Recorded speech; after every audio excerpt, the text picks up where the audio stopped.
Hey everyone, and happy Friday.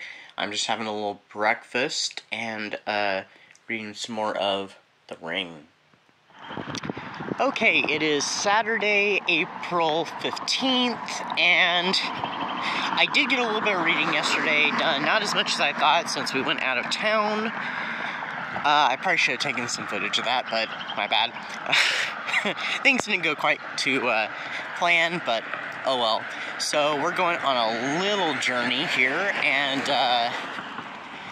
well, I just won't say, and I'll just kind of surprise you. So anyway, be back in a moment. So we're here at the Recycling Center's Book Nook, and it's kind of a book paradise.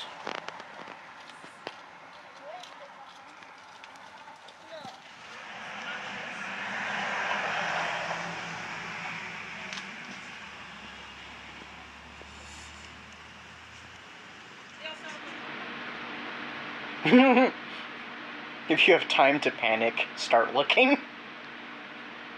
Hey, not wrong.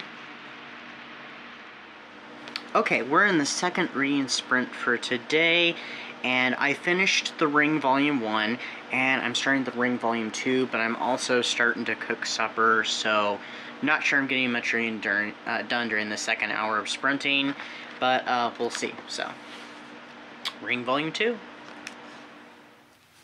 Alright, so I have finished The Ring Volume 2, so I have both volumes finished, and this is, I'm counting these both together as the retro technology prompt.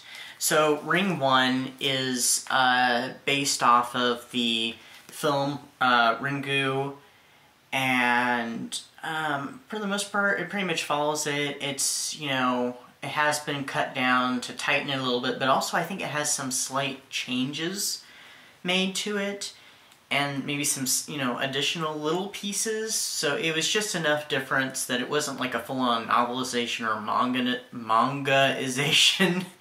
I know that's not a word, but it is now. But it was pretty good, and let's see, here's some of the art. So this kind of gives you a description, you know, gives you an example of what the art looks like. So, but it was pretty good. I liked it. I gave it like 4 stars.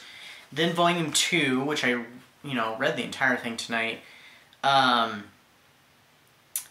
It wasn't bad. It was weird, kind of freaky, and it was just, it was something really different, completely different from the first one.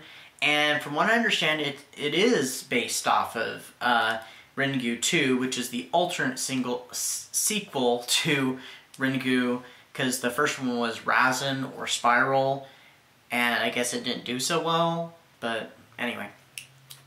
So, it follows that. I haven't seen that movie yet. I did start Razin, though, but I haven't finished it. I just started it one evening before I went to bed. It was very odd, and it had a few shocks and some really weird things going on. I did look when I did my review on Goodreads. A lot of people didn't like it very well, but I think some might have liked it just a tad more than the film, because I guess the film Ringu 2 is not well liked. I actually kind of liked it, not as much as Volume 1 though, but it was just different enough that, I mean, it kind of spoke to me on that level, and just the weirdness of it. It was just so freaky. It runs really fast too, which I would have liked it to have set, you know, slowed down, but there's some weird stuff that happens. So, like 3.5 stars, I think, on this one. So, I mean, I still liked it, but it wasn't wonderful though. It was just, it was different. So, I'm going to get ready to read this one, which is Neil Shusterman's Darkness Creeping Tales to Trouble Your Sleep. And I was going to make this the mood read, I think. But, no. Not the mood read. The 90s book. But I might not do the 90s book or book that has a nostalgic feel. But I might not do that. I might make this the one that's the witches, sorcery, occult, supernatural elements prompt. And it's a book of short stories, so, yeah, it probably won't take me too awful long. And it's a really small book. Look at this. It's so tiny compared to, you know, like these. Well, I guess it's kind of, well, look at that. See, look. Yeah, it's kind of an itty-bitty little book. So, anyway. So that's what I'm getting ready to read. So I'm going to start this and check back in. Okay, so I didn't get to film an update yesterday. There was some things going on. It's Monday. So, yeah, I'm a little behind on my updates, and I haven't gotten to read too much, but I am a little over, well, maybe just a little more than a little, over halfway through with Darkness Creeping, and some of these stories are kind of messed up. Like that one with the skull, Alexander's skull, that one's kind of a messed up one. I can't share much about that one, but, you know, a kid, ends up getting a mysterious gift in the mail. And we're just gonna leave it at that. And yeah. And, I really like this one that had to do with music. Oh, what was that one called? Hold on. I think it was Ear for Music. An Ear for Music, yeah. That one was kind of cool. This kid has this, you know, tremendous talent playing the violin, and he gets offered a chance to go to this, kind of prestigious school. But when he plays the violin, weird things kind of happen, so I kind of liked that one, and it was a twisty ending, for sure. Some of the stories in here are kind of mediocre, kind of, but, some are a little better, and just really weird stuff. So, I'm going to work to try and finish that, maybe today, I don't know, but we'll see. And here we have another prompt fulfilled. I think this was Alex, the bookkeepess. Oh, sticky. I think she was the one that suggested this as, you know, to become a prompt, I think is what she said in her video. So, I'm going to have a s'more. Microwave made, of course. Don't have a s'more maker or a campfire or fire pit. Okay, so I finished Darkness Creeping, and, my verdict is on this book, it's just got some messed up stories. How is this a middle grade book? I mean, seriously, this should be more like a YA book. I don't know, but it was just really messed up in places. But it did end with an interesting little poem that I did like, so, I mean, hey. So, I don't know, maybe 3.5 stars on this one, I'm not sure. So, but. Mother should have prepared us for something like that. Okay, so I've been home for a while from work, and I did get to start a new book today. See, I'm already in my robe and stuff. I'm already relaxing, but I did start a new book today.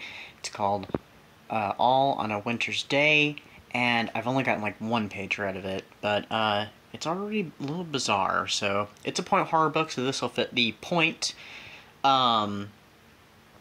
So yeah, and supper's about done. And I think I'm gonna watch another show tonight, so. Zach! Yo, Zach! Too slow, Screech. Mikey. So it's Thursday, April 20th. I haven't gotten too much further in On a Winter's Day. I don't know why I have a hard time with that title. I think my reading's finally starting to crash, and I've been like anticipating this for a while because I've had so many months now of great reading, and I just feel like now my reading is starting to crash and I'm not being able to read very fast. So yeah, but you know, who knows, maybe not. Anyway, so the kids in the book have awakened. They found that their home is a little bit different than it normally is. Their mom is missing. There's a dome type barrier around the property so they can't get out of the you know, the yard, I guess you'd say. I don't know, because they live like on the marshes. I don't know if it's really a yard then. And there's these two very pale, ghostly looking children that they run into on the stairs. And I have already ideas of what's going on in this book. But, you know, anyway. So, before we wrap up for this reading vlog, you may have been wondering, when I went to the recycling center, did I pick up any books? Yes, I did. I picked up, technically, physically 7, but I count 8 because one of them is a bind-up of 2 books.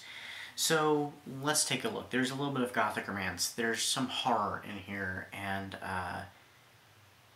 they're definitely all old school books. So this is just in random order. So we have a Victoria Holt book, The India Fan, which is one I don't have. Well, now I do. It's an old library book. So I think it was from Iowa? Davenport? Yeah, Davenport, Iowa. So, wow. This is the one that's before Captive, which I know I talked about, I think, in the last video.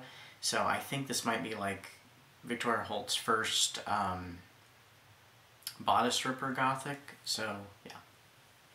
And then I saw, so I've seen this one, hold on. I've seen this one out somewhere else. And I've also seen this book on Elizabeth Sagewood's channel. Now, when I say out somewhere else, I mean physically I saw it somewhere else and I ended up passing it up. This is a different cover than Elizabeth Sagewood has, and I think even maybe different illustrations. But this is The Ghost of Windy Hill. So it's a kind of gothic kids book. I don't know if it's horror or not, but yeah, it's an older book, and it looks interesting. It sounded interesting when Elizabeth was talking about it on her video, so yeah, I'll check that out sometime.